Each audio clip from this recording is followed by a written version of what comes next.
A very good evening and cordial welcome to one and all present here for this webinar organized Conflict with Achievers, Yes, I Can, organized by Nagpur Institute of Technology and Koshish Foundation under Koshish Learning Series. Today we have with us a man with vision, mission and deep attachment to his uniform, IPS officer Shri Vishwas Nagre Patil, Commissioner of Police, Nashik City. Hearty welcome, Sirji. Thank you for acceding to our request and making your presence here today. We also have with us Dr. Amol Deshmukh, Principal NIT, Professor Gajanan Portbhare, Principal NIT Polytechnic, Dr. Mukesh Patil, Director NIT GSM, Professor Naresh Tavle, Head Admission Cell. I call upon Dr. Amol Deshmukh to welcome our today's guest. Very good evening, sir.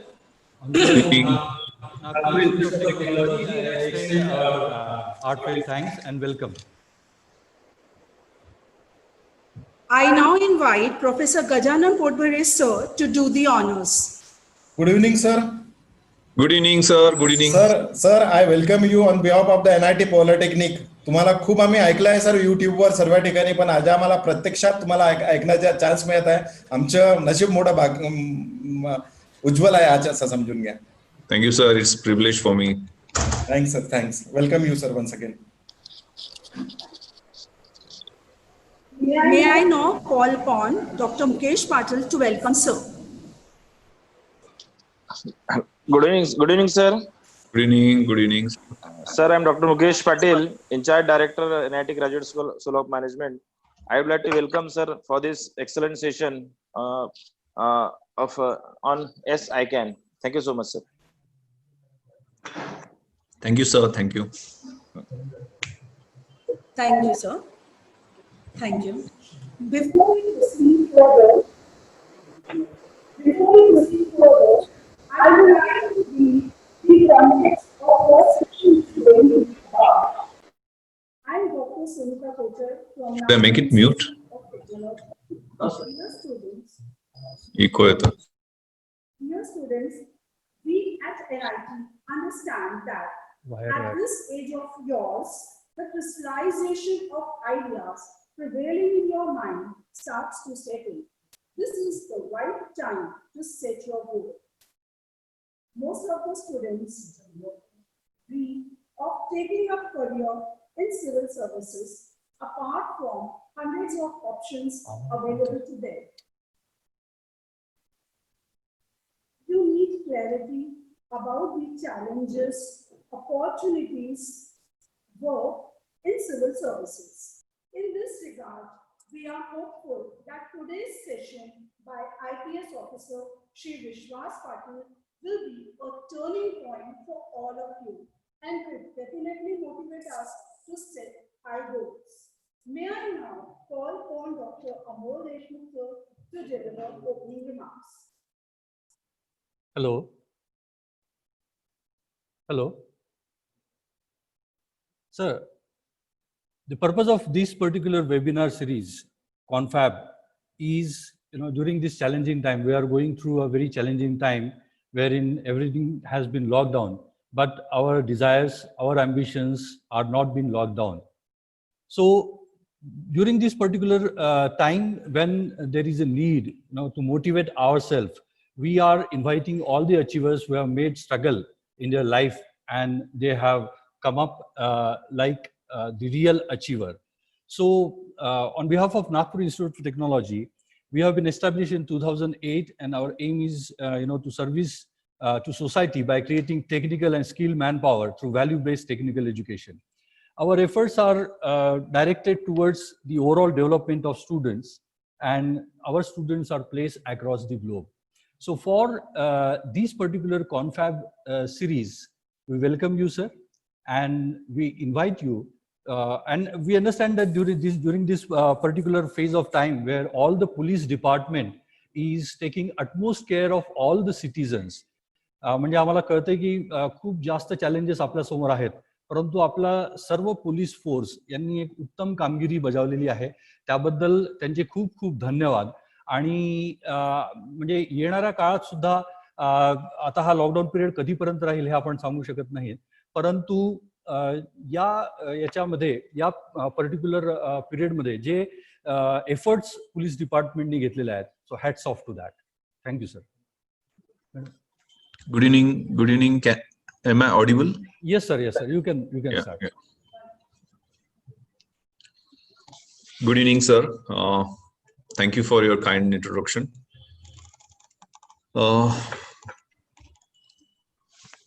Actually, confab with HUers हा एक अतिशय innovative असा concept आपण आपल्या अतिशय prestigious अशा Nagpur institute of technology मध्ये सुरू केलेला आहे.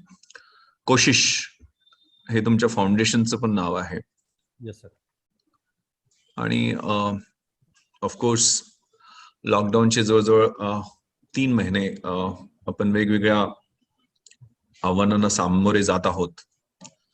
आणि यामध्ये विशेषतः आपली पुढची जनरेशन जी आहे आणि त्यांच्या समोर जी काही द्वंद्व किंवा द्विधा मनस्थिती तयार झाली असेल, त्याला वेगवेगळ्या माध्यमातून वेंट आउट करणं हे पण तेवढंच महत्वाचं आहे. त्यामुळे पहिल्यांदा देशमुख सर तुमचं अभिनंदन करतो की अतिशय चांगला हा उपक्रम तुम्ही या इन्स्टिट्यूशन मध्ये सुरू केलेला आहे. I was reading about the institution आणि अतिशय ग्लोरियस असं 2008 ला सुरुवात झाली आणि 12 वर्षाची वाटचाल आहे.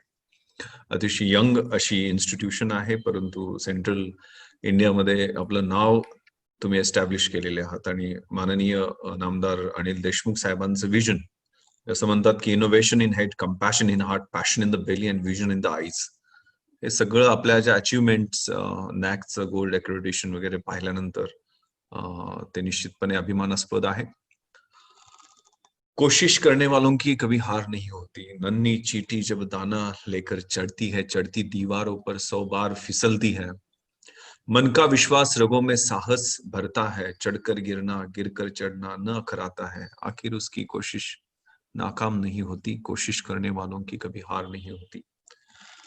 असफलता एक चुनौती है, उसे स्वीकार करो, क्या कमी रह गई है देखो और सुधार करो, जब तक सफल न हो चैन की नींद त्यागो तुम, संघर्षों का मैदान छोड़कर मत भागो तुम, कुछ किए बिना जय जयकार नहीं होती, कोशिश करने वालों की कभी हार नहीं होती. असं कोशिश फाउंडेशन हे नावच खूप अपील होण्यासारखं आहे. आणि सध्या लॉकडाऊनच्या पिरियड मध्ये लॉट ऑफ फ्रस्ट्रेशन्स, डिजेक्शन्स, डिसअपॉइंटमेंट्स, एक नकारात्मक अशा पद्धतीचं पेसिमिस्टिक असं वातावरण अनफॉर्च्युनेटली सगळीकडे दिसायला लागतं. आणि त्यातून अनेक विशेषतः आपल्या नव्या पिढीसमोर प्रश्न उभा राहिलेले आहेत. More you sweat during peace time, less you bleed during war time, असं म्हणतात की युद्धाच्या काळात कमी रक्त सांडायचं असेल तर शांततेच्या काळात जास्त घाम गाळला पाहिजे. आणि त्या अनुषंगानं या लॉकडाऊनच्या पिरियड मध्ये फोरफ्रंट असणाऱ्या एजन्सीज मध्ये पोलीस मशिनरी काम करत होती, पण अत्यंत अभ्यासपूर्वक योग्य स्ट्रॅटेजी, योग्य प्लॅनिंग करून आपण या संकटाला सामोरे गेलेलो आहोत आणि निश्चित त्याच्यावरती आपण विजय सुद्धा मिळवणार आहोत. निश्चित हा अदृश्य असा एनिमी कोविडच्या माध्यमातून आपल्या समोर नव्हे तर पूर्ण जगासमोर उभा राहिलेला आहे. आणि याच्याशी लढायचं कसं, तर एक सुनझू नावाचा चीनी युद्धशास्त्रज्ञ होता. त्यांनी 526 इसवी सन पूर्व च्या वेळेला एक आर्ट ऑफ वॉर नावाचं अतिशय उत्कृष्ट असा युद्धशास्त्रावरचा ग्रंथ लिहिलेला आहे. तो म्हणतो, if you know your self and if you know your enemy, you need not worry about result of 100 battle. प्रत्येक युद्धामध्ये तुमचा विजय निश्चित आहे. तुम्हाला जर स्वतःबद्दलची माहिती असेल आणि शत्रूबद्दलची माहिती असेल पूर्ण, म्हणजे आता तुम्ही मॅनेजमेंट इन्स्टिट्यूशन पण आपलं आहे ना, आपण त्यात स्वॉट अनालिसिस आपलं करत असतो. स्ट्रेंथ्स, विकनेसेस, ऑपॉर्च्युनिटीज आणि थ्रेट्स. आपल्यामध्ये असणाऱ्या स्ट्रेंथ्स कोणत्या आहेत, कमतरता कोणत्या आहेत, समोरचे धोके कोणते आहेत आणि समोरच्या संधी कोणत्या आहेत, त्याचं योग्य विश्लेषण केलं आणि आपल्याबद्दल आणि शत्रूबद्दल याचं योग्य विश्लेषण करून त्याची माहिती असेल तर 100% आपण प्रत्येक युद्धात विजयी होत असतो. परंतु इफ यू नो युअरसेल्फ, तुम्हाला स्वतःबद्दल माहिती असेल परंतु शत्रूबद्दल माहिती नसेल, तर if you will suffer a defeat after every victory. तुम्ही प्रत्येक विजयानंतर एक पराभव तुम्हाला पचवावं लागेल.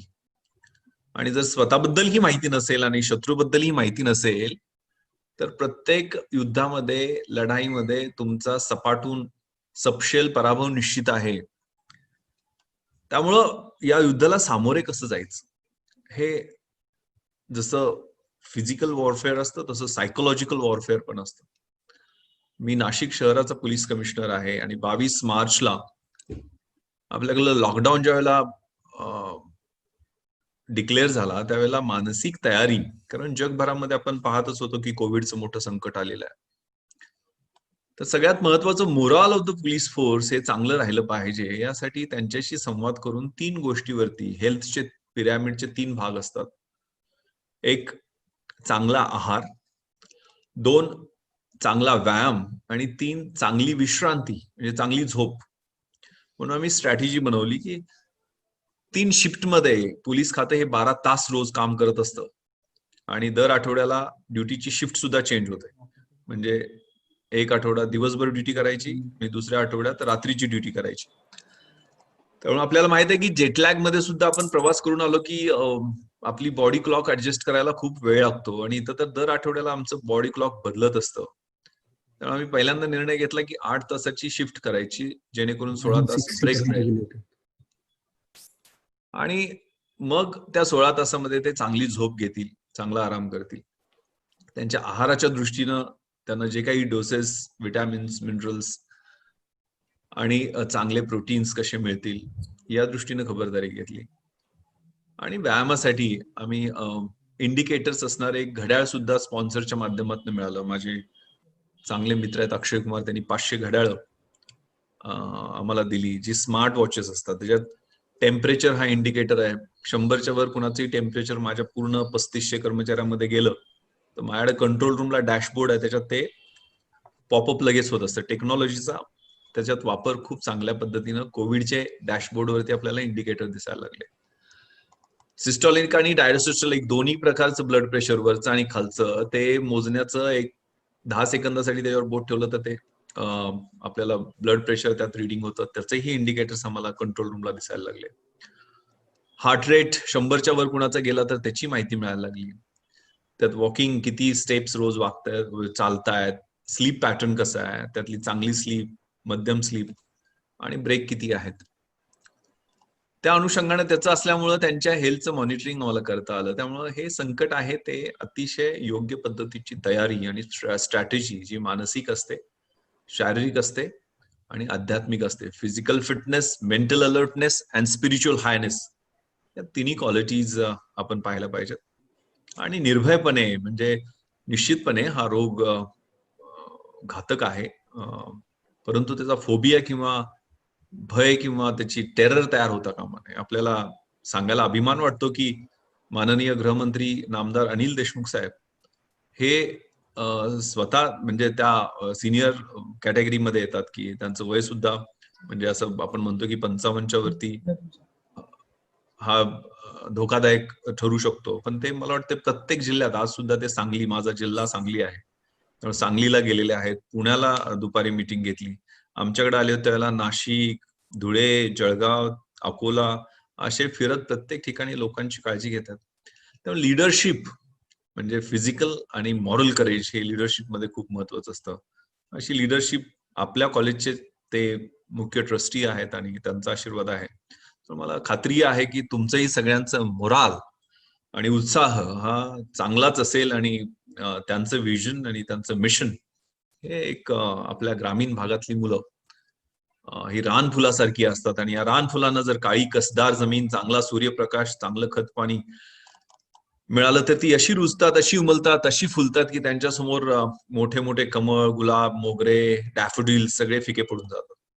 त्यामुळे हे ग्रामीण भागातल्या सुद्धा मुलांना, त्या भागातल्या नागपूर परिसरातल्या सगळ्या पद्धतीचं बळ आणि क्षमता देण्याचं काम आपल्या इन्स्टिट्यूशनच्या माध्यमातून होत आहे. आपली अल्युमनाई ही खूप वेगवेगळ्या क्षेत्रात वेगवेगळ्या गोल्स अचीव्ह करताना दिसते आहे. त्यामुळं I am really privileged. Thank you Deshmukh sir, Potbare sir, Tawale sir, Mukesh Patil sir, की for giving me this opportunity to interact the next with my young brothers and sisters. So of course तुम्हाला हे विथ अचिव्हर्स म्हणून मी तुमच्याशी interaction करायला इथं नाहीये. पण एक मोठा भाऊ या नात्यानं काही उन्हाळे पावसाळे तुमच्यापेक्षा जास्त पाहिलेले आहेत, त्यामुळे ते तुमच्याशी शेअर करण्यासाठी मी या ठिकाणी आहे. About me, I belong to 1997 batch of Indian Police Service. Presently working as Commissioner of Police, Nashik City. मी पूर्ण मराठवाड्याचा आयजी होतो, पश्चिम महाराष्ट्राचा आयजी होतो आणि आता सध्या नाशिकचा सीपी म्हणून काम करतोय. 4 जिल्ह्यामध्ये मी एसपी म्हणून काम केलेलं आहे. दक्षिण मुंबईचा डीसीपी होतो, अँटी करप्शन ब्युरोचा मुंबईचा मुख्य होतो. वेगवेगळ्या कपॅसिटीमध्ये जवळजवळ 21 वर्ष पोलीस खात्यात मी काम करतोय. I belong to a very small village. Name of my village is Kokrud, which is situated on the bank of river Varna. Beautiful village. चारी बाजूने सह्याद्रीनं वेढलेलं आहे. सह्याद्रीच्या कुशीत आणि वारणेच्या मुशीत माझं सुंदर असं गाव आहे. 1800 लोकवस्तीचं गाव. पण आम्ही या एका गावातनं एका वेळेला UPSCच्या फायनल लिस्ट मध्ये मी आणि आनंद पाटील दोघ जण IAS आणि IPS मध्ये होतो. आमच्या शेजारच्या गावचा सरूडचा सुगंध चौगले हा इंडियन फॉरेन सर्व्हिस मध्ये होता. त्यामुळं आम्ही असे मित्र 3 जण एका वेळेला सिव्हिल सर्व्हिसेस मध्ये सिलेक्ट झालेलो होतो. आणि हा योगायोग नव्हता. It was a plan, it was a trap. Systematically वयाच्या 15व्या 16व्या वर्षी एक निर्णय घेऊन वाटचाल करून ते यश मिळवलेलं होतं. प्लॅनिंग म्हणजे काय तर deciding in advance what to do, how to do, when to do, who is suppose to do it for you. काय करायचं, केव्हा करायचं, कसं करायचं, कुणाकडनं करून घ्यायचं, याचं योग्य पद्धतीचं नियोजन हे आमच्या यशासाठी कारणीभूत ठरलेलं होतं. त्यामुळे तो प्लॅन, ट्रॅप, आयुष्याचा ब्लूप्रिंट कसा ठरवायचा आणि ते ठरवण्याचं हेच वय आहे. हे तुमचं जे वय आहे ना 18, 19, 20, तुम्ही ज्या फेज मध्ये आहात ते लाथ मारीन तिथं पाणी काढीन अशी जिद्द असण्याचं वय आहे. त्या वयात किलिंग इन्स्टिंक्ट, तुमच्याकडे जो उत्साह असतो, जी ऊर्जा असते, म्हणजे हालात के कदमों पर सिकंदर नहीं गिरता, टूटा कोई तारा तो जमी पर नहीं गिरता, गिरते हैं शौक से दरिया समंदर में लेकिन किसी दरिया में समंदर नहीं गिरता.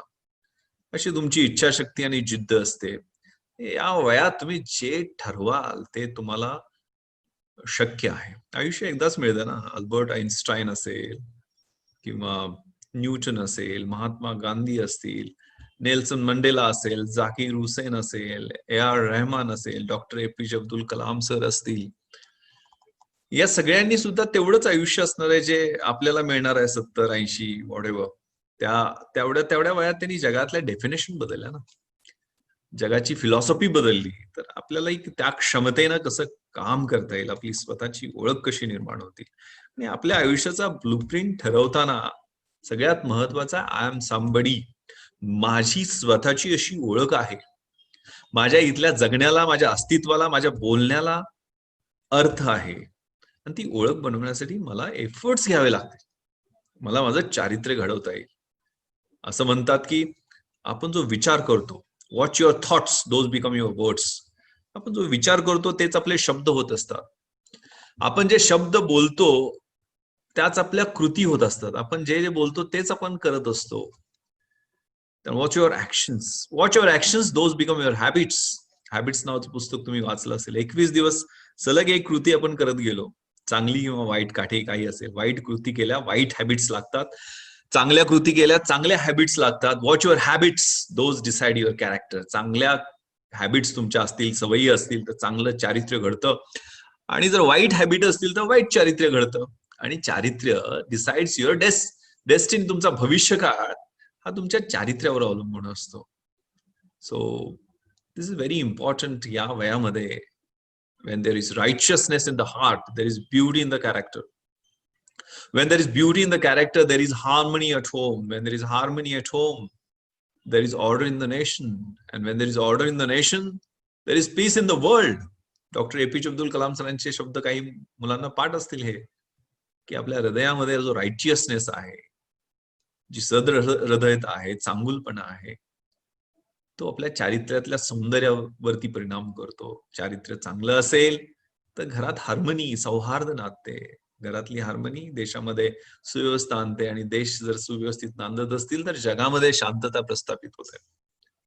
त्यामुळे हे वय, दिस इज व्हेरी क्रुशियल. कारण याच वयामध्ये आपल्याला माहित आहे की सह्याद्रीच्या कडा कपारींना शेले पागोटे बांधून छत्रपती शिवरायांनी स्वराज्याची स्थापना केली.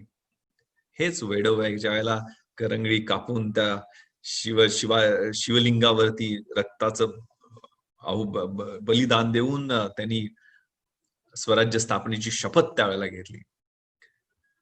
आणि त्यांना प्रौढ पुरंदर प्रताप, मॅच्युअर, इफिशियंट आणि प्रोफेशनल असं म्हणतात. कारण त्या सवयी वशिला, वशिल्याचा फुल फॉर्म काय? वय, शिक्षण आणि लायकी नसताना कुणालाही त्यांनी आपल्या समोर उभा केलं नाही. आपल्या अष्टप्रधान मंडळामध्ये आपले नातेवाईक नाही टाकले त्यांनी. कुठल्याही गड किल्ल्याचा सातबारा आपल्या नावावरती केला नाहीये. तर त्या छत्रपती शिवरायांनी पण आपल्या करिअरची सुरुवात तुमच्या वयाची असताना केलेली आहे. This phase of life is very very important, very very crucial. त्यामुळे जे काही आपलं ब्लूप्रिंट आहे, ते ध्येय आहे, ते ध्येय एकदा ठरवायचं आहे आणि ते मार्गक्रमण करायचं आहे. मग त्यात if I can't fly I will run, if I can't run I will walk, if I can't walk I will crawl. मी उडू नाही शकलो तर धावेल, धावू नाही शकलो तर चालेल, चालू नाही शकलो तर क्राउलिंग करत ध्येयाच्या दिशेनं जाईल. ती हनुमानाजी आणि गोष्ट सांगितली जाते ना, की प्रभू रामचंद्रांकडून त्यांनी अंगठी घेतली आणि ती अंगठी घेऊन सीतामाईला देण्यासाठी 800 मैलाचं अंतर एक उड्डाण केलं. म्हणजे हवेतनं ते अंगठी घेऊन लंकेला चालले. त्याला त्यांच्या रस्त्यात 3 अडथळे आले. पहिला होता मैनक पर्वत, ज्यावरती फळफळावळ आणि सगळ्या पद्धतीच्या अप्सरा आणि सगळे गंधर्व होते, की जे त्यांना बोलवायला लागले की इथं या, इथं आराम करा, इथं थोडी ऐश करा. म्हणजे सगळ्या 5 स्टार हॉटेलमध्ये ज्या सुविधा असतात ना, त्या सगळ्या तिथं होत्या. पण ते म्हटले की मी शब्द दिलेला आहे, मला इथं जायचं आहे. ती रॉबर्ट फ्रॉस्टची खूप सुंदर कविता आहे, the woods are lovely dark and deep, miles to go before I sleep, miles to go before I sleep. ही वनराई इतकी सुंदर आहे की यातनं इतकी आल्हाददायक आहे की इथनं माझा पाय निघत नाहीये. परंतु मी प्रभू रामचंद्राला शब्द दिलेला आहे, मला जायचं आहे आणि ही अंगठी सीतामाईला द्यायची आहे. पण ते तिथं थांबले नाहीत. अशी आमिष आपल्याला नेहमी ओढत असतात. If we rest we rust. आपण जर आराम करायची सवय लागली ना, तर आपल्याला गंज चढायला सुरुवात होतो. त्यामुळं arise, awake, stop not till the goal is reached. उठ, जागा हो, आणि जोपर्यंत ध्येय साध्य होत नाहीये ना, तोपर्यंत मार्गक्रमण करत राहा असं म्हणतात. तर ते पुढे गेले त्यावेळेला दुसरं संकट किंवा अडथळा जो आला तो होता सुरसा नावाची सर्पमाता. आपल्याला माहित आहे ही सर्पमाता खूप मोठा जबडा करून त्यांच्या समोर बसलेली होती. हनुमानजी एकदम छोट्याचे मोठे मोठे व्हायचे, त्यांची शेपूट लांब लांब व्हायची. आपण सिरियल मध्ये अलीकडे पाहिलेलं आहे. त्यामुळे ते सुरसा सर्पमातेला म्हणाले की मी ही अंगठी, ती सर्पमाता म्हणली की मी तुला खाऊन टाकणार आहे. त्यावेळेला ते म्हणाले की ही अंगठी प्रभू रामचंद्रांनी दिलेली, मला सीतामाईला देऊन यायचंय, मला परत येताना तू खाऊन टाक, काय प्रॉब्लेम नाहीये. ती म्हण नाही, मला माझ्या जबड्यात तुला यावंच लागेल. मग हनुमानजींनी त्यांची आयडिया केली, ते मोठे मोठे मोठे झाले, तिला आपला जबडा मोठा मोठा करावा लागला आणि हनुमानजी एकदम छोटे झाले आणि पटकन त्या जबड्यात जाऊन बाहेर आले. म्हणजे शब्द दिलेला पूर्ण केला. ती प्रसन्न झाली आणि तिथून त्यांना जायला सांगितलं. याचा अर्थ एवढा छोटा नाही आहे. आयुष्यामध्ये कधी मोठं व्हायचं आणि कधी छोटं व्हायचं हे कळलं पाहिजे. कधी कठोर व्हायचं आणि कधी मृदू व्हायचं हे कळलं पाहिजे.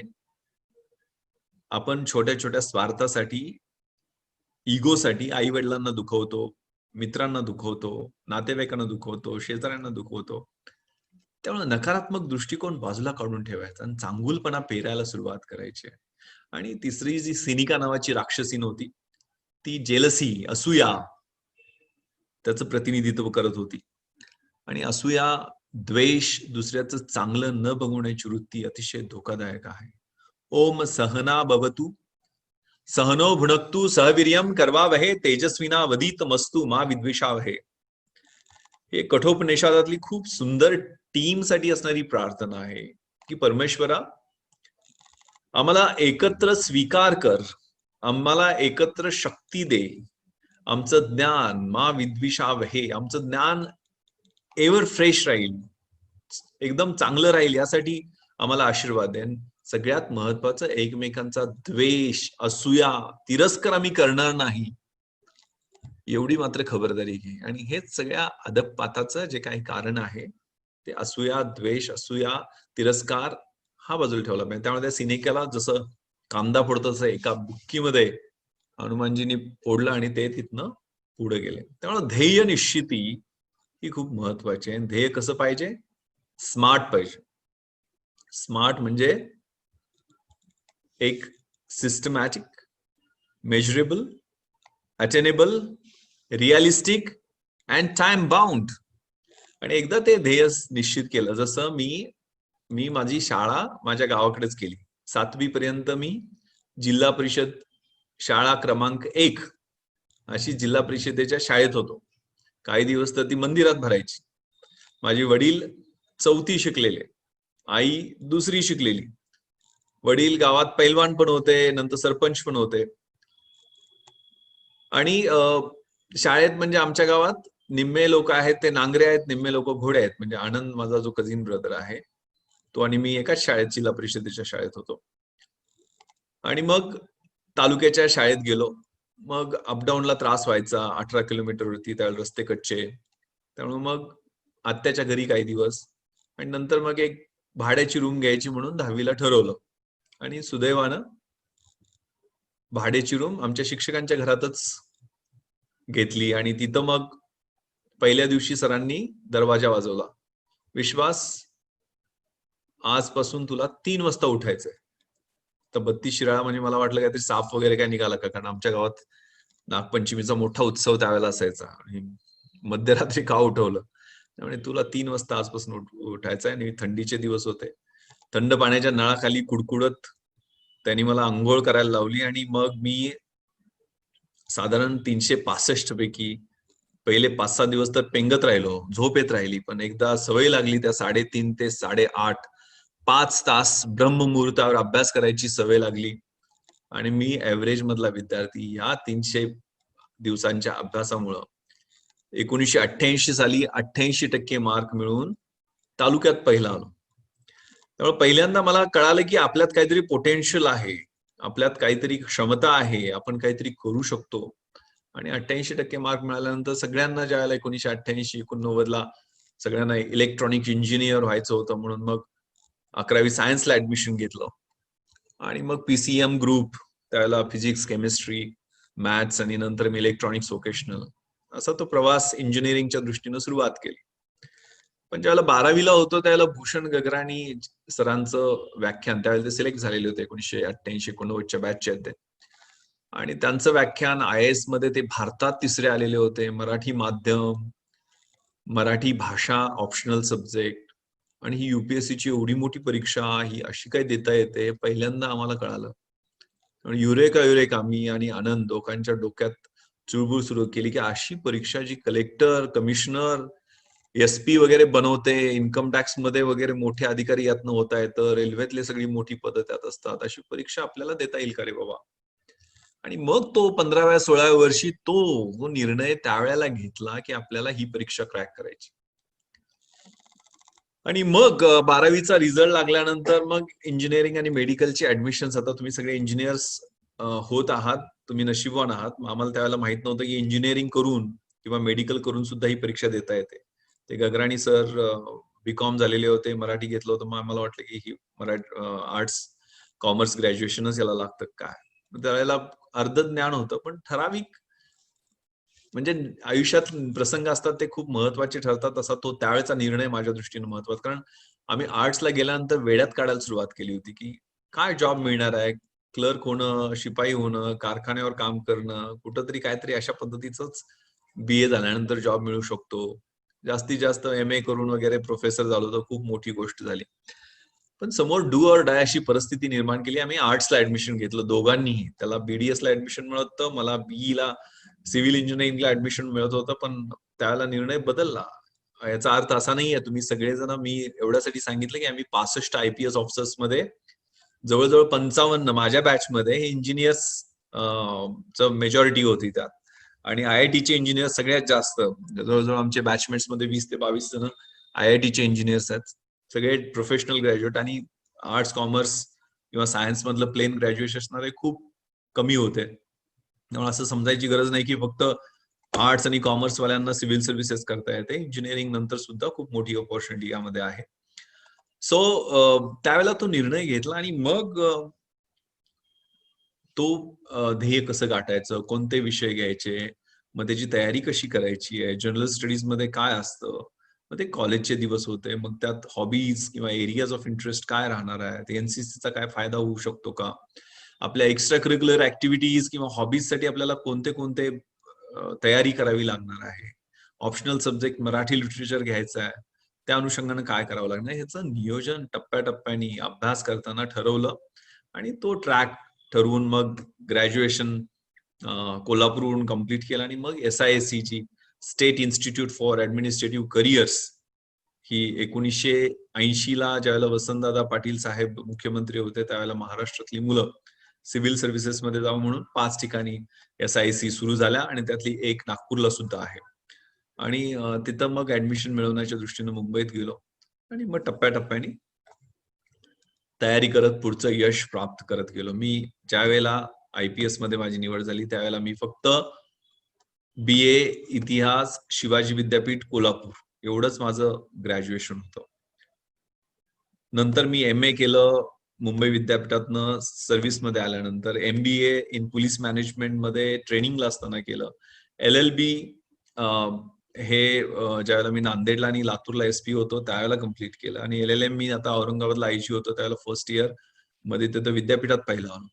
मी एवढ्यासाठी सांगतोय की मी खूप शिकलोय म्हणून नाहीये, पण क्वेस्ट फॉर नॉलेज, ज्ञानाचं, म्हणजे विद्वत्वंच नृपत्वंच नैवम तुल्य कदाचन स्वदेशे पूज्यते राजा विद्वान सर्वत्र पूज्यते, हे लक्षात ठेवा. म्हणजे आपल्या विद्वत्तेची आणि राजसत्तेची तुलना कधीच होऊ शकत नाहीये, कारण विद्वानाची सगळ्या जगात पूजा होते, परंतु राजाची त्याच्या राजामध्ये फक्त पूजा होईल. त्यामुळे विद्वत्ता ही खूप महत्वाची, क्वेस्ट फॉर नॉलेज ही नेहमी तुमची असली पाहिजे. कारण हे तुमचं जे फेज आहे त्यात डिस्ट्रॅक्शन्स खूप आहेत. सगळ्यात महत्वाचं डिस्ट्रॅक्शन ही आहे मोबाईल फोन. त्यात प्रचंड शक्ती पण आहे, इंटरनेटचं मोठं विश्व आहे, ज्ञानाचं भंडार आहे. त्यामुळे याच्यात वापर केला तर खूप चांगला पण आहे, आणि नाही केला तर खूप वाईट पण आहे. मी 3 रेव्ह पार्ट्यावर रेड केला, ड्रग्सच्या पार्ट्यांवरती. त्याचं सगळं कम्युनिकेशन सुद्धा इंटरनेटच्या माध्यमातूनच झालेलं होतं. त्याच्यात सगळे कोड वर्ड्स वापरण्याची सुद्धा त्यातच ट्रिक आहेत. आणि त्यात मी प्रांजल पाटील नावाची एक मुलगी आहे, जिचा सत्कार 169वी भारतात आली. अलीकडे तिची कलेक्टर म्हणून पोस्टिंग केरळामध्ये झालेली तुम्ही वाचलं असेल. तिचा सत्कार केला, आणि तिचं वैशिष्ट्य काय आहे तर तिला डोळे नाही आहेत पण विजन आहे. आणि तिनं इंडिया आफ्टर गांधी सारखं रामचंद्र गुहांचं एवढं मोठं 1200 पानांचं पुस्तक ऑडिओ बुकच्या माध्यमातून इंटरनेटवरती ऐकून जवळजवळ पाठ केलेला आहे. तर असा कुठल्याही गोष्टीचा कसा वापर करायचा, उपयोग करायचा हे ठरवायचं आहे. त्यामुळं चांगल्या हॅबिट्स या खूप महत्वाच्या आहेत. आयुष्य हे एक बॅलन्स शीट सारखं असतं ना. Whatever comes to you is credit, whatever goes from you is debit. त्यामुळं आयुष्य कसं जगायचं हे ठरवलं पाहिजे. असे जगावे दुनियेमध्ये आव्हानाचे लावून यत्तर, नजर रोखुनी नजरेमध्ये आयुष्याला द्यावे उत्तर. नको गुलामी नक्षत्रांची, भीती आंधळ्या ताऱ्यांची, आयुष्याला भिडतानाही चैन करावी स्वप्नांची. इच्छा दांडगी असे जयाची, मार्ग तयाला मिळती सत्तर, नजर रोखुनी नजरेमध्ये आयुष्याला द्यावे उत्तर. पाय असावे जमिनीवरती, आकाश कवेत घेताना, हसू असावे ओठावरती, काळीज काढून देताना. संकटाशी ठणकावून सांगावे आता ये बेहत्तर, मी नाही घाबरत तुला. नजर रोखुनी नजरेमध्ये आयुष्याला द्यावे उत्तर, करून जावे असेही काही. दुनियेतून या जाताना गहिवर यावा जगास साऱ्या, शेवटचा निरोप देताना. स्वर कठोर त्या काळाचाही, क्षणभर व्हावा कातर कातर, नजर रोखुनी नजरेमध्ये आयुष्याला द्यावे उत्तर. आयुष्य हे आहे ना, ते जगायचं कसं, ते सुंदर प्रवास आहे. आणि तुमच्या समोर तो ब्लँक पेपर आहे, त्याला कसा रंगवायचा आहे, का त्याला ब्लॅक कशा कशा पद्धतीची त्यात रंगांची उधळण करायची आहे, हे तुम्ही ठरवायचं आहे. त्यामुळं तुमच्या आयडियाज आहेत ना, त्या तुमच्या ऍसेट्स आहेत. या बॅलन्स शीट्स मध्ये ideas, take one idea, make that one idea your life, think of it, dream of it, work on it, that is the way to success. त्यामुळे आयडियाज खूप महत्वाचे आहे. तुमचं कॅरेक्टर हे तुमचं कॅपिटल आहे. तुमच्या बॅड हॅबिट्स या तुमच्या लायबिलिटीज आहेत. त्यामुळं कसं जगायचं, त्याच्याबद्दल कसं जगायचं नाही, यू आर डाईंग स्लोली, तुम्ही हळूहळू मरता. If you do not read, if you do not travel, if you do not listen to the sounds of life, तुम्ही वाचत नाही, तुम्ही प्रवास करत नाही, जीवनाचं संगीत ऐकत नाहीये, if you do not appreciate yourself, तुम्ही स्वतःचं कौतुक करत नाहीये, if you become slave of your own habits, walking on the same path every day, रोज त्याच त्या रस्त्यावर चालून तुम्ही सवयींचे गुलाम बनता, if you don't change your routine, तुमचं रुटीन बदलत नाहीये, तुम्ही रोजचे तेच ते कंटाळवाने रंग वापरता, you don't talk to the people whom you don't know, तुमचा ज्यांच्याशी परिचय नाहीये त्यांच्याशी तुम्ही बोलतच नाहीये. आनंद नावाचा सिनेमा तुम्ही पाहिला असेल, बाबू मोशाय. पण आयुष्यात सगळ्यांची ओळखी करून घेतल्या पाहिजेत, बोललं पाहिजे, quest for knowledge, positive attitude. ते खूप छान अब्राहम लिंकनचं पत्र आहे ना, की सगळीच माणसं सत्यनिष्ठ नसतात, सगळीच माणसं न्यायप्रिय नसतात, हे शिकेल माझा मुलगा कधी ना कधी, पण प्रत्येक बदमाशा गणिक एक साधुचरित पुरुषोत्तम देखील आहे, ते माझ्या मुलाला शिकवा. स्वार्थी राजकारणी असतात तसं आपलं अवघं आयुष्य समर्पित करणारे नेते देखील असतात. त्याला सांगा, कष्टाने मिळवलेला एक छदाम या आयत्या मिळालेल्या घबाडापेक्षा अधिक महत्वाचा आहे. फसवून मिळालेलं यश काय कामाचं नाहीये. सत्याच्या चाळणीवरती आपण सगळ्या गोष्टी पारखून पाहायला पाहिजेत. दाखवत चाला त्याला ग्रंथ वैभवाचा अद्भुत भांडार, पण त्याचबरोबर त्याच्या मनाला मिळू दे निवांतपणा, त्याला पाहू दे पक्ष्यांची अस्मान भरारी, डोंगर उतारावर डुलणारी चिमुकली फुलं. हे आयुष्य आहे ना. त्यामुळं ते तुम्ही तुमच्या सवयीचे गुलाम होऊ नका. You are dying slowly if you avoid the passions and those turbulent emotions which make your eyes glisten and heart beats fast. तुम्ही त्या पॅशन्सना अवॉइड करता की ज्यांच्यामुळे तुमच्या हृदयाची धडकन तेज होते. आता हृदयाची धडकन तेज होण्याची अनेक कारणं आहेत, पण ध्येयासाठी ज्यावेळेला तेज होते ते महत्वाचं आहे. आणि ती हार्टबीट्स तुमच्या फास्ट काय होण्याची कारणं आणि डोळ्यामध्ये चमक येण्याची कारणं ती अशी पाहिजेत. आणि तुम्ही रिस्क पण घेतली पाहिजे. आयुष्यामध्ये रिस्क ही खूप महत्वाची आहे. जी मी तुम्हाला सांगितलं की फ्रस्ट्रेशन यायचं, अरे इंजिनिअरिंगचं ऍडमिशन सोडून कुठं मूर्खपणा केलाय. ज्यावेळेला मरीन ड्राईव्हच्या किनाऱ्यावरती एखाद्या परीक्षेत अपयश आल्यानंतर अश्रू ढाळत सूर्याकडं, मावळत्या सूर्याकडे पाहायचो, त्यावेळेला ऊर्जा पण भरण्याचा प्रयत्न करायचो. कारण काहीच नव्हतं, पायात स्लीपर असायची, 2 जीन्स, 2 गोलगळ्याचे टी शर्ट आणि भरलेली पुस्तकाची बॅग, एवढं घेऊन आमदार निवासात राहण्यासाठी आलेलो होतो. मुट्ठी भर लेकर कुछ सपने भरकर जेबों में आशाएं, दिल में है अरमान कई कुछ कर जाए कुछ कर जाए, सूरज सा तेज नहीं मुझ में, दीपक सा जलता देखोगे, मेरी हद रोशन करने से तुम मुझको कब तक रोकोगे, तुम मुझको कब तक रोकोगे. मैं उस माटी का वृक्ष नहीं जिसको नदियों ने सींचा है. मी त्या मातीतला वृक्ष नाही की ज्याला नदीनं रोज पाणी घातलेलं आहे. बंजर माटी में पलकर मैंने मृत्यू से जीवन खींचा है. मैं पत्थर पर लिखी इबारत हूं, मैं पत्थर पर लिखी इबारत हूं, तुम शीशे से कब तक तोड़ोगे, मिटने वाला मैं नाम नहीं, तुम मुझको कब तक रोकोगे, तुम मुझको कब तक रोकोगे. इस जग में जितने जुल्म नहीं उतने सहने की ताकत है, तानों के शोर में रहकर भी कुछ कहने की आदत है, सच कहने की आदत है. मैं सागर से भी गहरा हूं, तुम कितने कंकड़ फेंकोगे, चुन चुन कर आगे बढ़ूंगा मैं, तुम मुझको कब तक रोकोगे, तुम मुझको कब तक रोकोगे. तर ठरवलं तर प्रत्येक गोष्ट शक्य असते. 1996 ला 1 वर्ष पेकाट मोडे तोपर्यंत, बुडाला फोडे तोपर्यंत अभ्यास केला.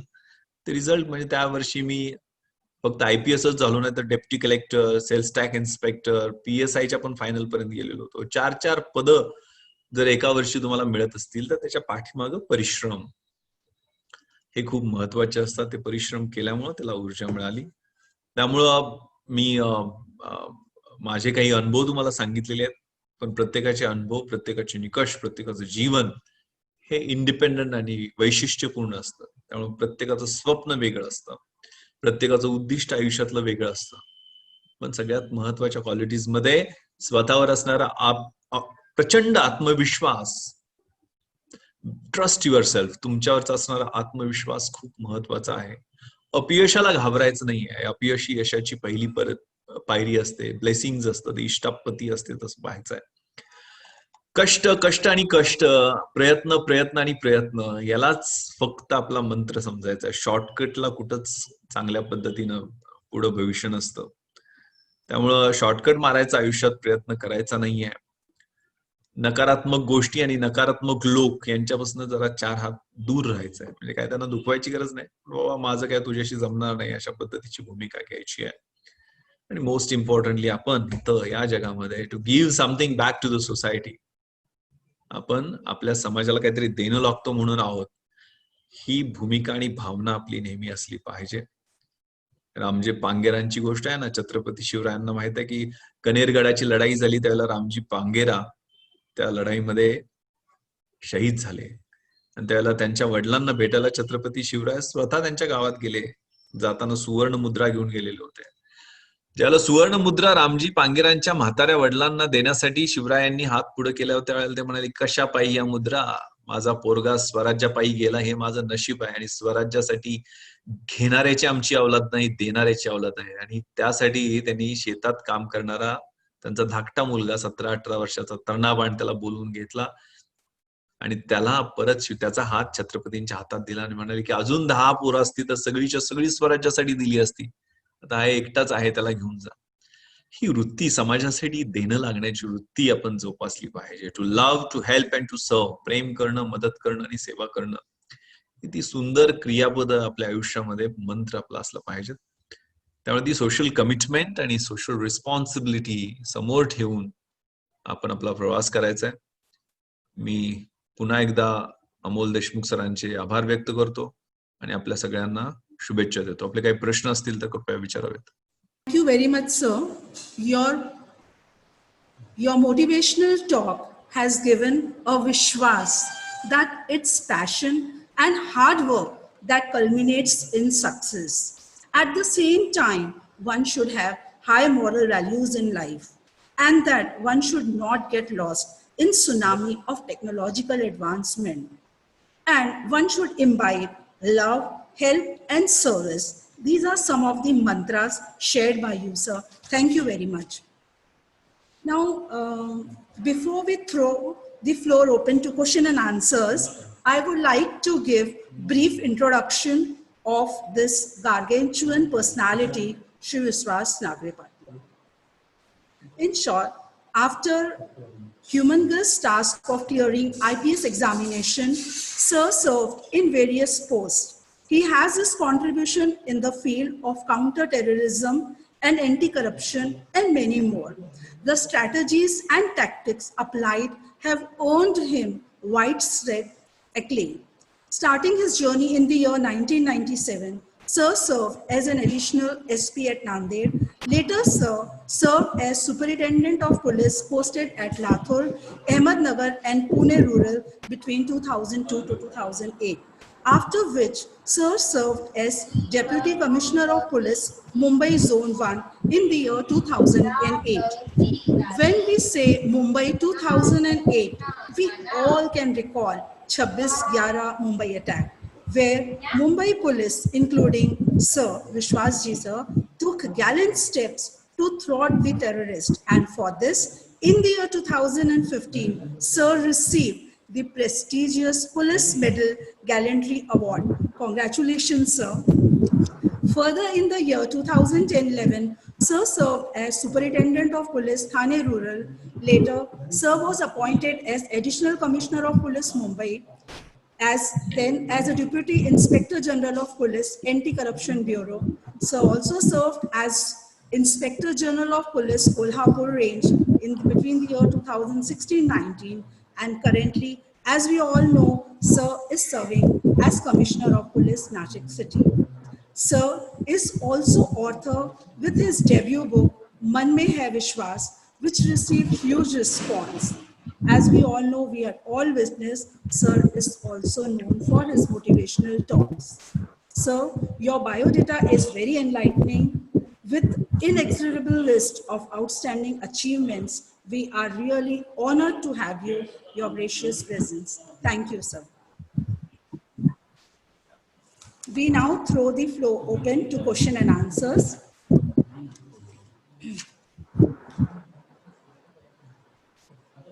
So few participants wish to ask question from your end. We have with us Mr. Ganesh Wadi from Engineering Mechanical Branch. He wish to ask one question to you. Hello, sir. Am I audible to you? Yeah, I can Yes. hear you, Sir, ma'am. actually, Mr. Ganesh Wadi wanted to ask you, what Yeah. motivated you to go in civil services, and how did you achieve that goal of becoming IPS officer? Thank you for the question. This is a Yeah. general question which is always asked to me. Yeah, I know, sir. Actually, in my school days, I had planned for. I already told that I listened to the speech of Bhushan Gagrani sir, and that time but the idea of giving civil services examination clicked me. Uh, my father was the greatest motivator to me. I remember when I was studying in Mumbai, in Delhi, that time he used to write one postcard to me, and त्या postcard मध्ये नेहमी ते मराठी लिहायचे. त्यात त्यांची मोडीमध्ये सही असते, तोडकं मराठी लिहायचे. मात्र न चुकता ते त्या पत्रामध्ये शेवटची ओळ लिहायची की मला गावाकडे प्रेमानं भावड्या म्हणतात. भावड्या ते लिहायचे की माझे डोळे मिटायच्या आधी तुला लाल दिव्याच्या इथनं मला आलेलं पाहायचं आहे. कलेक्टर म्हणून किंवा कमिशनर म्हणून पाहायचंय. मला माझ्या वडिलांनी जे स्वप्न दिलं, म्हणजे मी अनेक मोटिवेशनची पुस्तक वाचली, परंतु जेवढी ऊर्जा त्यांच्या शब्दातनं किंवा त्यांच्या पत्रातनं मला मिळाली, की माझ्या त्या कमी शिकलेल्या वडिलांसाठी, त्यांचं स्वप्न पूर्ण करण्यासाठी मला अभ्यास करायचा आहे. त्यांचे ते पैलवान होते, मी अगोदरच सांगितलं. त्यांच्या बलदंड हातावरती मी डोकं ठेवून झोपायचो. त्यावेळेला फौजदार झाला पाहिजे, मामलेदार झाला पाहिजे, असे छोटे छोटे स्वप्न ते मला द्यायचे, कारण ते स्वतः पाहायचे ना, जिल्हा परिषद मेंबर होते. त्यामुळे त्यांनी स्वप्न दाखवली आणि ते पूर्ण करण्यासाठी जिद्दीनं प्रयत्न केले आणि ते यशस्वी झाले. Thank you ma'am. One student, Miss Khushali Bhure from Polytechnic CSE branch, she has one question. Time comes when one gets totally disheartened and doubts himself. How can one overcome this and build confidence? खूप सुंदर अशी कविता आहे. विजलो जरी आज मी हा माझा अंत नाही, पेटेन पुन्हा नव्याने हे सामर्थ्य नाशवंत नाही. छाटले जरी पंख माझे पुन्हा उडेन मी, अडवू शकेल मजला अजूनशी भिंत नाही. माझी झोपडी जाळण्याचे झालेत कैक कावे, जळेल झोपडी अशी आगती ज्वलंत नाही. येतील वादळे खेटेल तुफान तरी वाट चालतो मी, अडथळ्यांना भिवून अडखळणे पावलांना की बाबा हे अप्स अँड डाऊन्स, यश अपयश हे आपल्या आयुष्यात येणारच. फ्रस्ट्रेशन, डिजेक्शन, डिसअपॉइंटमेंट हे आपल्या पाचवीलाच पुजलेलं असतं. आपण ते ईसीजी बघतो, त्याच्यात ईसीजी खालीवर खालीवर करत असतो ना, तो एकदा स्ट्रेट लाईन झाला की आपण मेलेलो असतो. त्यामुळे आयुष्यात चढ उतार हे राहणारच आहेत. पण फ्रस्ट्रेशन ज्या वेळेला येईल,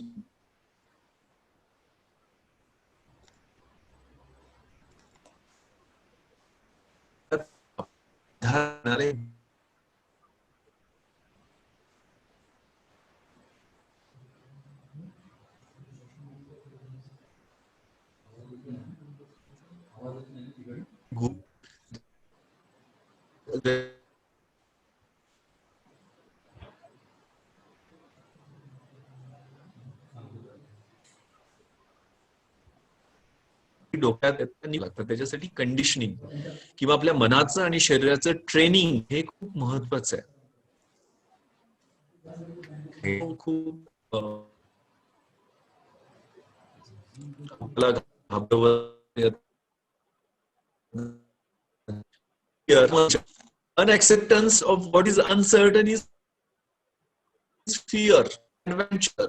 ज्या गोष्टीची भीती वाटते म्हणजे जे काही आपल्या हातात नसतं, स्थिर नसतं, चल असतं,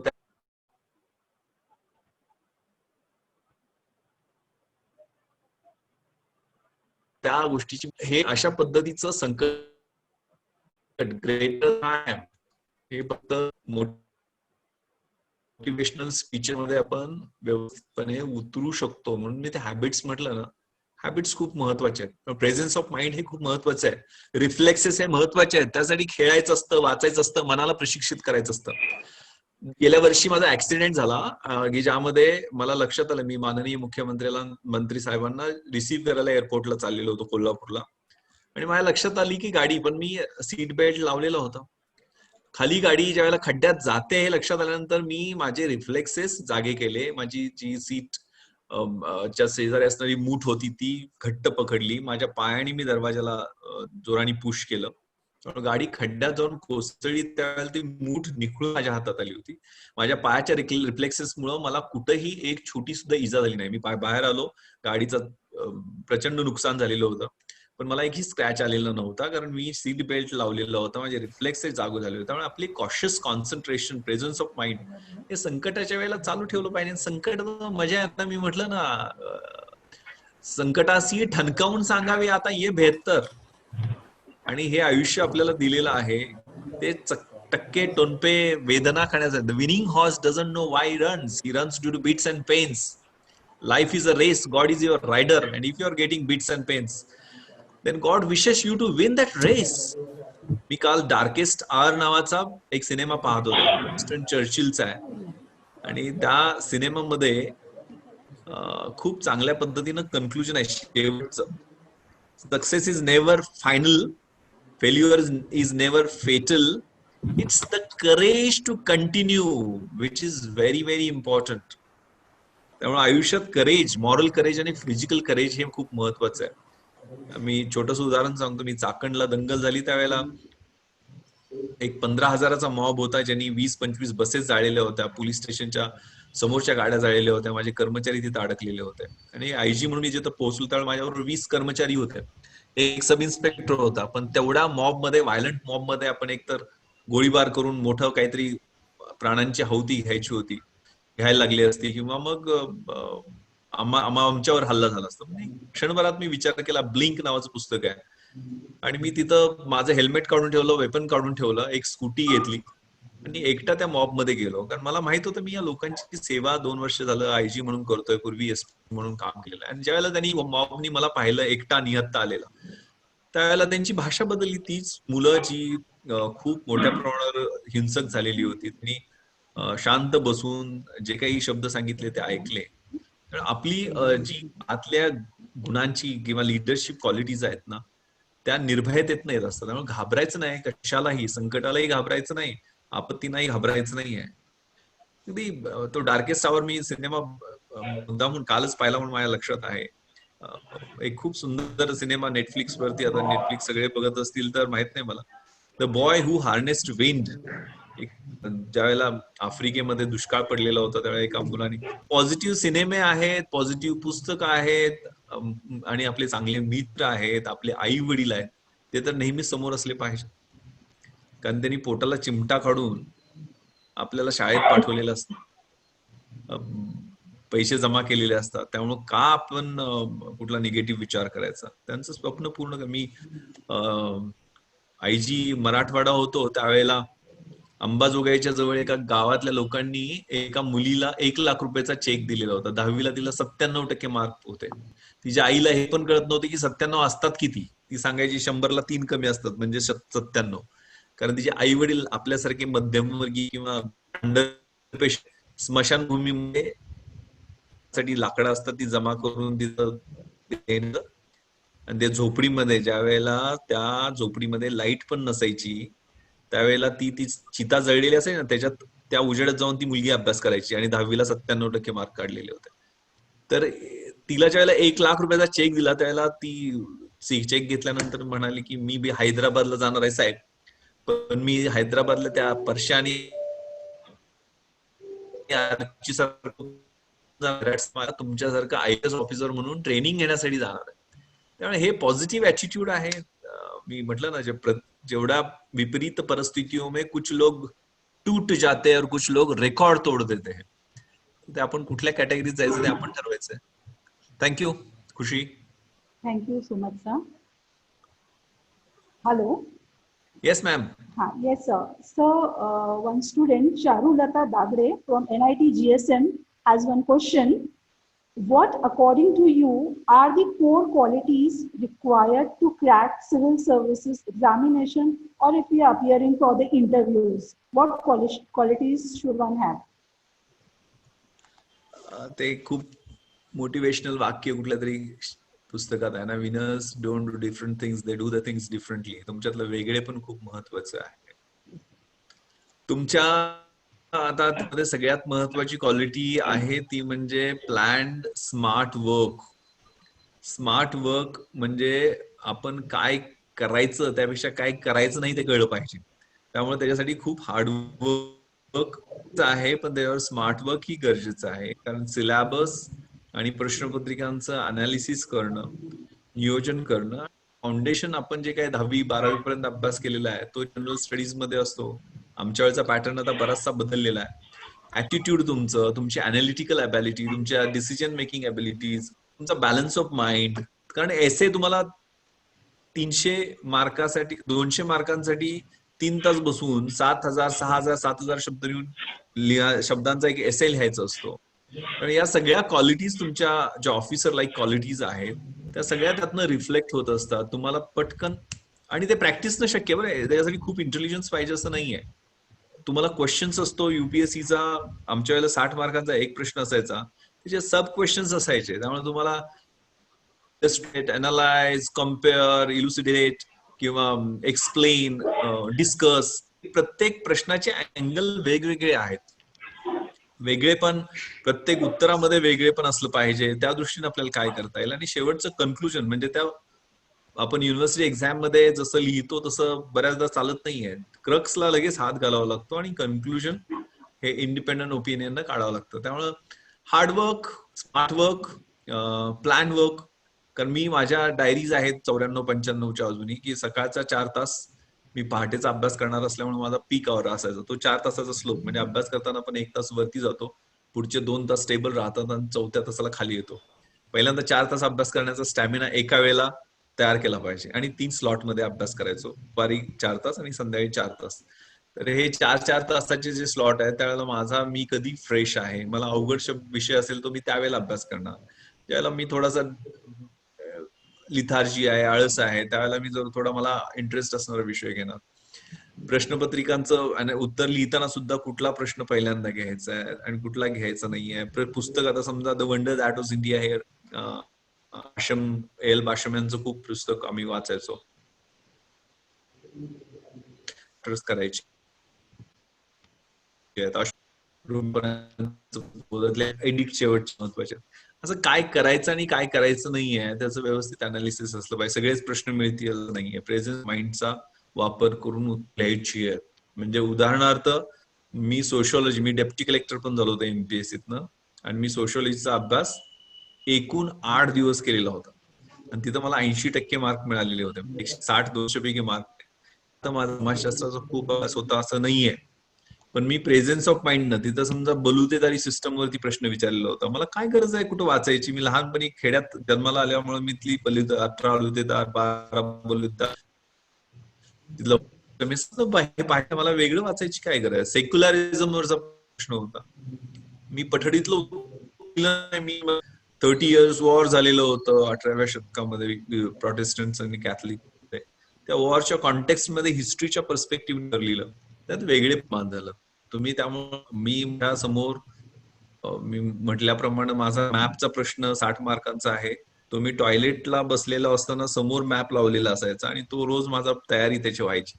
जे डे टू डे लाईफ मध्ये तुमचं प्रेझेन्स ऑफ माइंड आणि ऑब्झर्वेशन्स, आपण प्रत्येक गोष्टीचं निरीक्षण केलं पाहिजे आणि प्रश्न विचारले पाहिजे. 6 सगळ्यात महत्वाचे गुरु आहेत.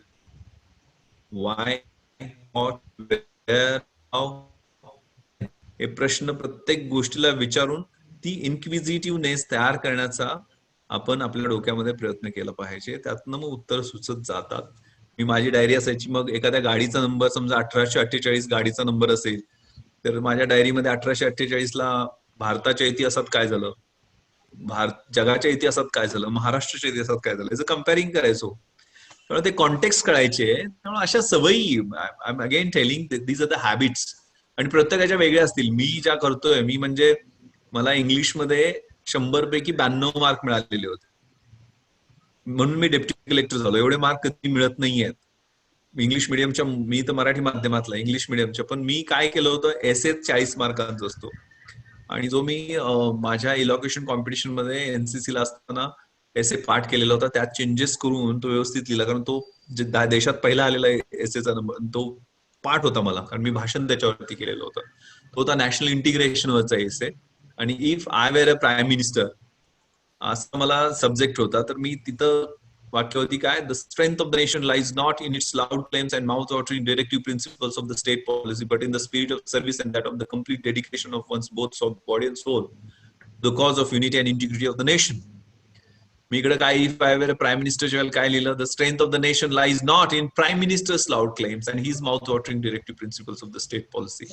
हे चेंजेस करून ऍप्लिकेशन ऑफ माइंड, ऑब्झर्वेशन्स आणि प्रेझन्स ऑफ माइंड, या सगळ्या गोष्टी महत्वाच्या असतात, आणि त्या हळूहळू डेव्हलप होतात, ते अचानक येत नाहीये. मी ज्या वेळेला VK अग्निहोत्रींचं प्रिलिमिनरी एक्झामिनेशन साठी असणारं इंडियन हिस्ट्रीचं पुस्तक वाचायला घेतलं, मला पहिल्या पानावर 20 शब्द अडकलेले होते. 20 शब्द इंग्रजीतले मला अडकलेले होते. मी ती डायरी, डिक्शनरी घेतली, माझी स्वतःची डिक्शनरी घेतली, बनवली, ज्यात सगळे अडकणारे शब्द माझ्या ए मध्ये टाकायचो, ते मग शब्द मला त्याची रिव्हिजन करायचो. तर माझी व्होकॅबलरी, चांगली पुस्तकं, the word power made easy नावाचं नॉर्मन लेविसचं सुंदर पुस्तक आहे, ज्यात आपल्याला ओरिजिन कळतं. फाउंडेशनच्या गोष्टी करण्याच्या सवयी ही लॉंग जर्नी आहे. ते काय एका प्रश्नात उत्तर, क्वालिटीज कोणत्या आहेत आणि त्या मग आपण डेव्हलप कशा करायच्या, हा वेगळा प्रश्न आहे. प्रत्येकाचं इंडिव्हिज्युअल व्यक्तिमत्व वेगळं असतं, पण या बेसिक क्वालिटीज या हॅबिटच्या स्वरूपात आपण डेव्हलप करू शकतो. थँक्यू. शेवटचा प्रश्न घेऊयात मॅडम. Sir, last question? या please. Okay, sir. So one student, Miss Purvi Banet, class 12 student from Nabira College, Katol. She has one question for you. What is purpose of life? Sir, I would like to add to this. This is the question which one student have asked. I remember this was also one of the question you had encountered in one of your interviews. By telling one poem, you would like you to share this one more time with us. Okay, this is in context with that question which was asked in UPSC interview by the then chairman, Lieutenant General Surendranath. Yes, sir. So the question was, इस दुनिया में तुम क्यों आए हो? हिंदी मध्ये मला विचारलेलं होतं. That time I took a pause and I narrated a beautiful poem, very meaningful poem of La Mancha, which I would like to narrate now also.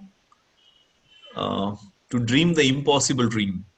जे अशक्य आहे ते स्वप्न मला पाहायचं आहे. To fight the unbeatable foe.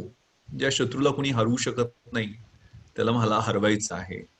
To run where the brave dare not to go. ज्या ठिकाणी शूर धाडशी लोक जाण्याचं धाडस करत नाहीत त्या ठिकाणी मला जायचं आहे.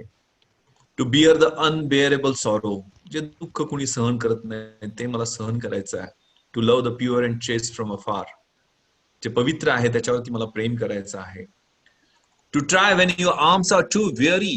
माझे शरीर, माझे हात पाय बाहू थकलेले आहेत त्यावेळेला मला एक एक पाऊल टाकायचं आहे. तो एव्हरेस्ट समोर दिसतोय तो गाठण्यासाठी मला प्रयत्न करायचे आहेत.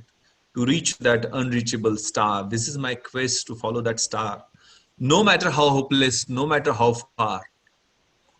To be willing to March in to the hell for heavenly cause. माझं जे स्वप्न आहे, माझं ध्येय आहे ते गाठताना कोणताही, त्या चालताना मला कोणताही प्रश्न विचारायचा नाहीये, कोणताही थांबा घ्यायचा नाहीये. माझी नरकात जायचीही तयारी आहे, मात्र त्यासाठी असणारं कारण स्वर्गीय असलं पाहिजे. तर हे मी उत्तर ऍक्च्युली UPSCच्या इंटरव्ह्यू मध्ये दिलेलं होतं. मला संघर्ष करायचा आहे, मला चेंज घडवून आणण्यासाठी सिस्टम मध्ये मला यायचं आहे, सिस्टम मध्ये मला पॉझिटिव्ह आणि कन्स्ट्रक्टिव्ह चेंज कसा आणता येईल यासाठी प्रयत्न करायचा आहे. मी ग्रामीण भागातून आलेलो आहे. Sachi Modghare from Ambedkar College wanted to ask that you had received the President Police Medal Award.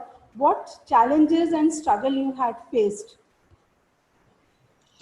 Okay, this is a very broad and exhaustive question, ma'am. Actually,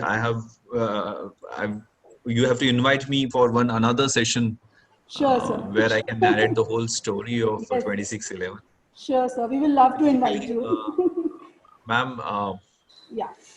So, that question would need at least 10 to 15 minutes to answer, but let me answer in 1 or 2 lines.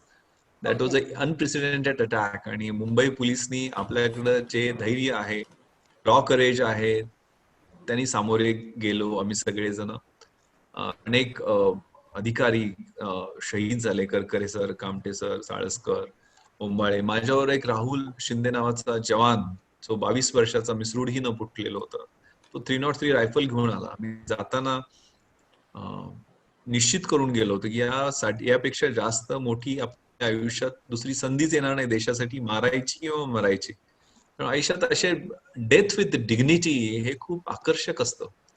म्हणजे हे कुठंतरी आत्महत्या करणं आणि हे सगळं आयुष्याचा म्हणजे अर्थ न समजण्यासारखं आहे. ते त्यांच्या लाईफचा पण आपण रिगार्ड करतो, पण देशासाठी मरणं, समाजासाठी काहीतरी करताना बलिदान देणं हे सगळ्यात ग्लोरियस गोष्टी असतात आणि ते क्वेस्ट तरुणांमध्ये असली पाहिजे.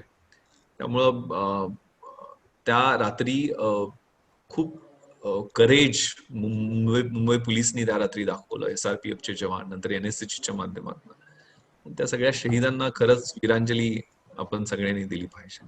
Thank you ma'am. thank you so much, sir. We conclude with the question session here.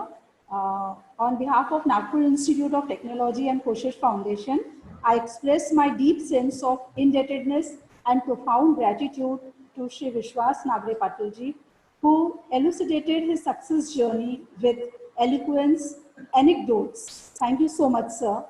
I Thank you, submit ma'am. the Thank you. commodious. Thank you so much, sir. Thank you. Thank you so much.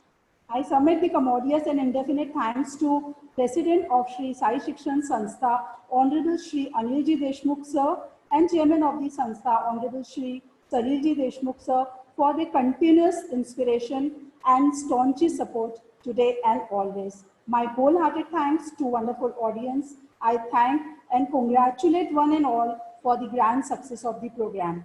Thank you. Thank you once again, sir, for making your presence and giving your valuable time to us. Thank you.